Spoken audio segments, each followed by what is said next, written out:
다음은 목사님께서 파피루스를 하나 뽑아서 파피루스 52번. 네. 네, 우리 파피루스 되게 많습니다. 질문이 네, 진정한 예배란. 네, 목사님이 생각하실 때 진정한 예배란 무엇인 것 같으신가요? 우리가 예배에 신앙생활을 하다 보면 관심을 많이 갖게 되는데 예배학적인 측면에서는 아마 시간이 많이 필요할 것 같아요. 그래서 우리가 그 모든 걸 다루지 못하지만 제 머릿속에 제일 먼저 들었던 것은 사마리아 여인하고 예수님과의 만남이었거든요. 사마리아 여인이 비록 남편 5번 갈아치우고 6번째 남자하고는 동거 중이었거든요. 예수님이 너 네 남편 아니다 그랬어요. 그러니까 동거 중에 있는데 우리 예수님하고 대화하다 보니까 우리 예수님이 자기의 과거도 알고 모든 것 아니까 와 선지자입니다. 그러면서 묻고 싶었던 게 예배에 대한 것이었거든요. 우리 사마리아인들은 우리 사마리아 성전이 있습니다. 그런데 유대인들은 예루살렘에 유대인들의 성전이 있습니다.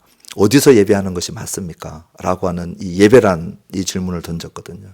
그때 우리 예수님이 뭐라고 대답했냐면 이 산에서도 말고 예루살렘에서도 말라. 이제 아버지 앞에 새롭게 예배 드릴 때가 오는데 그 예배는 영과 진리로 드리는 예배다 그랬거든요.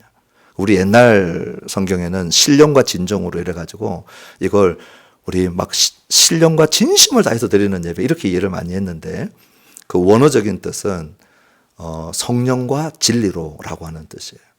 하나님 앞에 진짜 예배가 뭐냐고 우리 예수님께 물으면 우리 예수님은 성령과 진리로 드리는 예배다.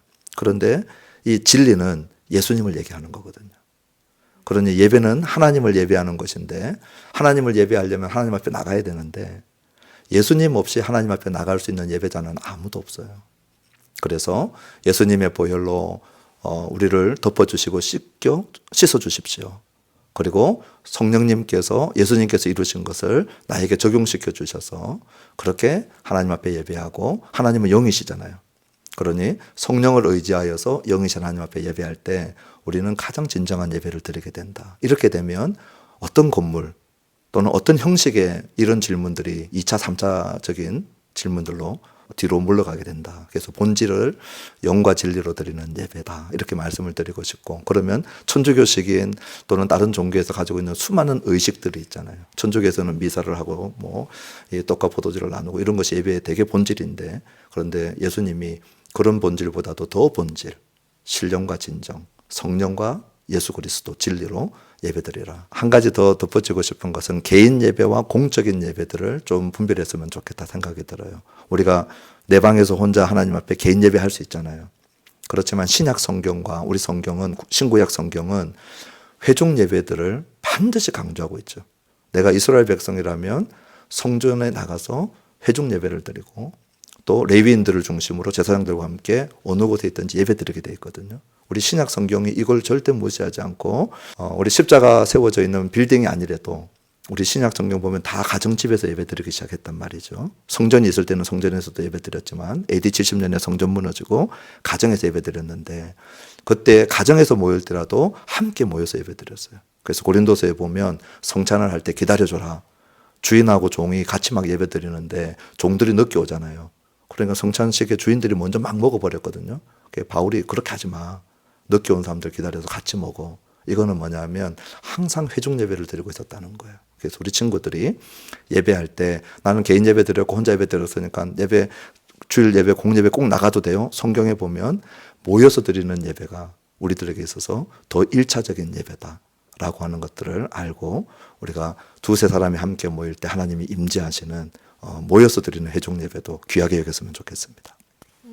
네, 저도 교회에서 찬양팀으로 섬기고 있는데 마음속으로 진정으로 드리는 예배인가 아니면 앞에서 사람들이 보기에 약간 기뻐 보이게 일부러 연기하는 예배인가에 대해서 많이 고민을 했는데 형식과 그런 게 중요한 게 아니라 오직 내 마음과 영과 진리를 다해서 주님 앞에 드리는 나의 마음이 중요하다는 것을 다시 한번 느끼게 되었습니다. 거기에 제가 하나만 더 코멘트를 해도 될까요? 아, 네. 그 원 오디언스라고 하는 얘기를 하고 싶은데요. 예배자의 가장 기본 생각은 원 오디언스. 유일한 한 명의 청중밖에 없다. 그분이 하나님이세요. 특히 찬양팀들에게 꼭 해주고 싶거든요. 찬양팀 리더들이나 찬양하시는 우리 월십 리더들이나 월십팀 같은 경우에서도 월십을 인도하다 보면 사람이 되게 의식되잖아요. 그런데 의도적으로 나에게 있어서는 오디언스 딱 한 번밖에 없다. 유일하신 하나님만이 나의 유일한 오디언스다. 나의 유일한, 이제 청중이란 말은 적당하진 않지만 무슨 의미인지는 알겠죠. 예, 내가 오늘 찬양하고 하는 나의 모든 몸짓과 나의 목소리와 이 모든 것은 딱 한 분만을 위해서다. 그 생각만 가지면 자유로워질 것 같아요. 감사합니다. 그럼 다음은 소드레가 뽑아볼까요? 제가 뽑아볼까요? 네. 아하. 새로운 유형의 질문인데요. 어떤 삶을 살아야 하나님이 보시기에 옳은 삶일까에 대해서 질문하셨습니다.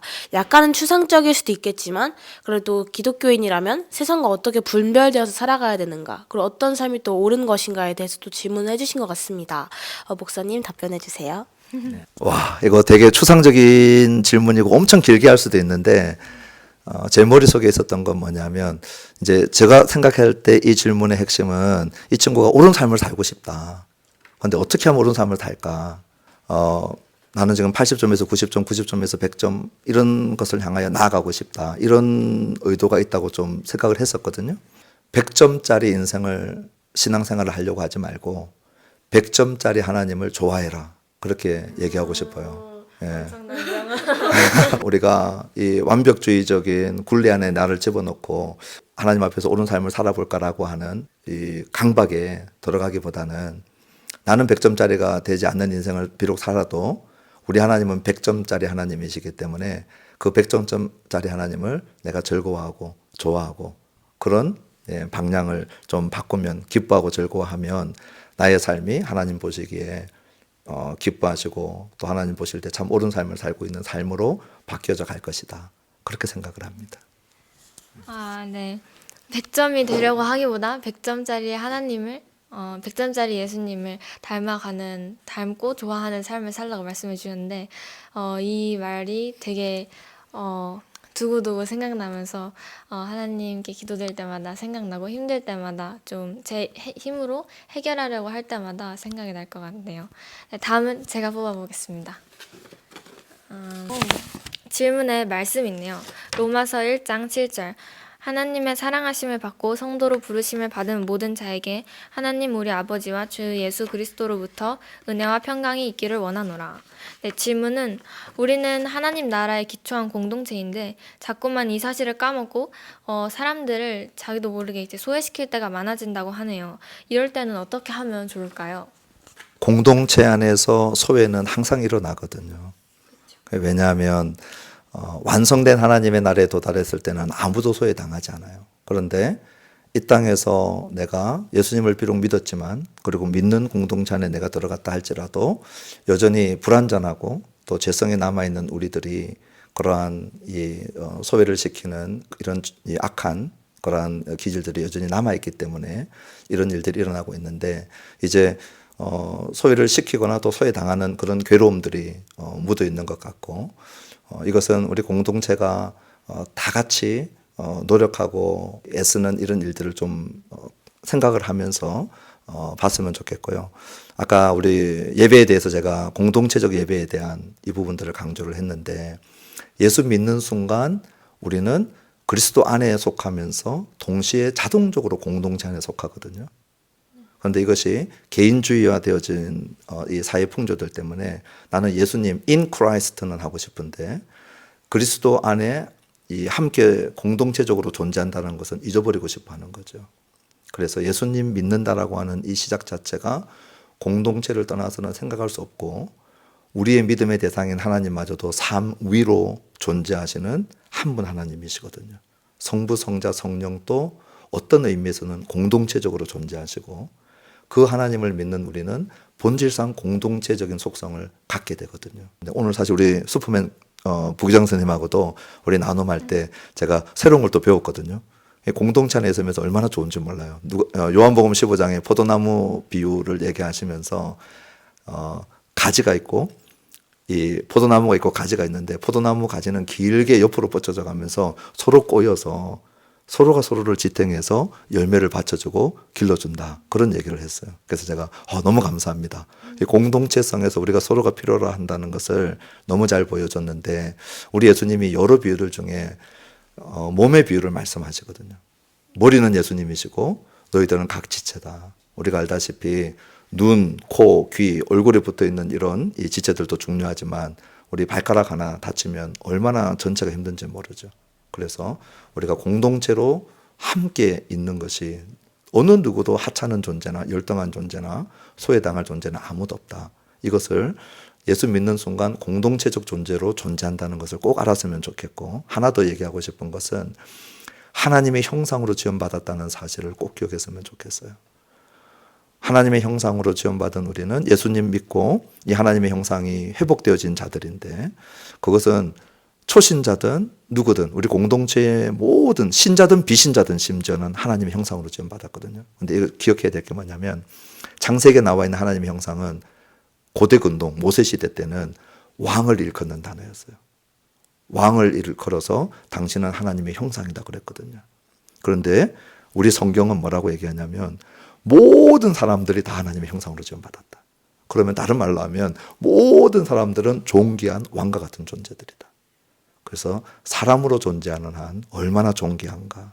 하나님의 형상으로 우리 지체를 볼 때 나하고 코드가 맞지 않고 내가 볼 때 좀 못하는 것들이 있어 보여도 하나님 앞에 왕 같은 존재라고 하는 것들을 우리가 기억을 하면 소외를 시키거나 이런 부분들에 있어서 우리가 좀 더 조심할 수 있지 않겠나, 그 생각을 해봅니다.